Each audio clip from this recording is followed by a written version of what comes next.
Hello. Well, getting up the plasterboard is going well. We've got basically 2 rooms done now, and cutting, screwing and all that. I say done, the boards are up, but you've got to plaster them and all that kind of stuff too. But I'm glad to see that we're not the only ones busy. Our neighbours decided to cut down basically all of his wood. All the trees up there. And they're bringing them down with this temporary cable system, which is pretty cool to watch. And they're dumping them here basically, and then cutting them up. Somehow quite close to the house.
Good morning.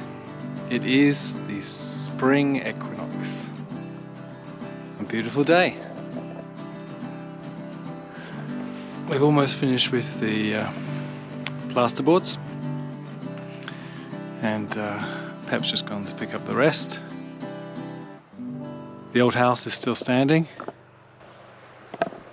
after all the work they've been doing in the forest above here.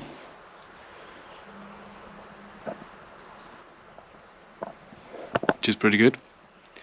If anyone would like to have the old house, by the way, I should mention that we are actually trying to sell it as one piece or as wood that can be recycled and used again, old wood. Part of the conditions of the new building here, of course, is that this house has to be removed, which is sad. In one way, it would be nice to have a little house, an additional house, but it's not possible. So yeah, it's still here, still standing after all the work. And I am off up to the shed now to collect wood. We're still heating and keeping the building site warm. So I'm going to do that now and cut up some of the old wood that I found here.